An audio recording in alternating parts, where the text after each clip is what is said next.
여러분 안녕하세요. 그때 그 날씨 선하경입니다. 여러분은 여가 시간을 어떻게 보내시나요? 사람들에게 취미가 뭐야? 라고 물어봤을 때 생각보다 바로 대답하는 사람이 많지 않습니다. 요즘은 기타, 댄스, 캘리그라피 등 다양하게 배울 거리가 많습니다. 나만의 취미 생활을 가지면 스트레스도 풀린다고 하니 오늘부터라도 내가 해보고 싶었던 것들을 고민해보는 건 어떨까요? 그럼 오늘은 1990년 6월 28일로 돌아가서 어떤 일이 있었는지 자세히 알아보겠습니다.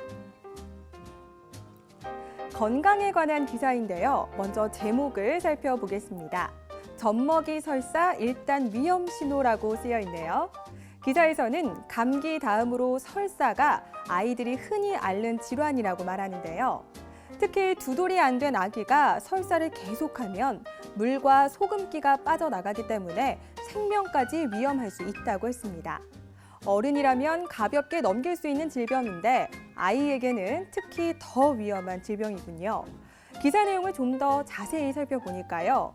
설사의 원인에는 여러 가지가 있는데 가장 문제가 되는 것이 세균이나 바이러스에 의한 감염성 설사라고 합니다.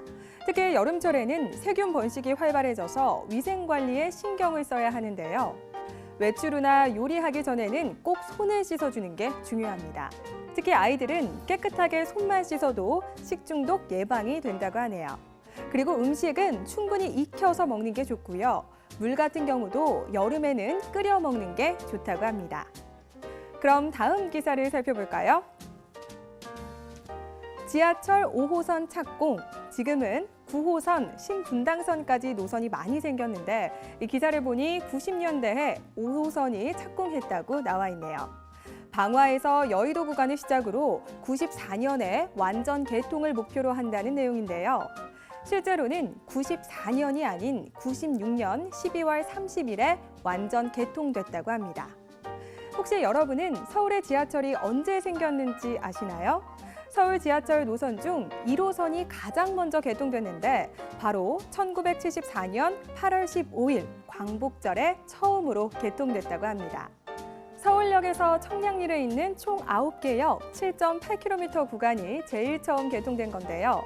당시 지하철 개통을 두고 우리나라 경제의 역사적인 사건으로 평가받는다는 의견도 있다고 합니다. 그 이후 많은 노선이 생겨났고 최근 9호선이 연장 개통하기도 했습니다. 지금은 없어서는 안 될 대중교통 중 하나인 지하철. 생각해보면 어떻게 지하에 땅굴을 파서 철길을 놓았을까라는 생각이 듭니다. 다음 기사 보기 전에 질문을 하나 드릴게요. 여러분은 책을 많이 읽는 편인가요? 저는 한 달에 한 권은 읽으려고 노력하는데 생각보다는 쉽지 않습니다. 다음에 볼 기사 내용이 책에 관련된 기사인데요. 먼저 제목부터 보겠습니다. 올 상반기 가장 많이 팔린 책들이라고 쓰여 있습니다. 기사를 자세히 보면요. 1위는 바로 대우그룹 김우중 회장의 세계는 넓고 할 일은 많다라는 책이 순위에 올랐고요. 그 뒤로 박완서의 그대 아직도 꿈꾸고 있는가라는 책이 이름을 올렸습니다. 특히 박완서의 그대 아직도 꿈꾸고 있는가는 싱글맘이 세상을 헤쳐나가는 과정을 통해 가부장제 결혼 제도를 낱낱이 고발하는 내용이었는데 당시로서는 파격적인 내용의 소설이었습니다. 이후 소설을 원작으로 한 드라마가 방영되기도 했습니다. 이 집계된 순위를 보니까요. 소설이나 산문 장르가 90년대 상반기에 사랑을 많이 받은 것 같습니다.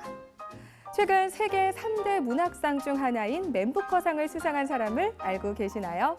바로 소설 채식주의자의 한강이 그 주인공입니다. 이 쟁쟁한 후보들을 제치고 아시아 최초로 상을 받았는데요. 한국 문학의 위상을 높여준 것 같아 마냥 뿌듯했습니다. 책 읽는 시간이 점점 없어지고 있는데요. 오늘부터라도 잠들기 전에 스마트폰보다 책을 읽는 습관을 들이면 좋지 않을까라는 생각을 해봅니다. 지금까지 그때 그 날씨 선하경이었습니다.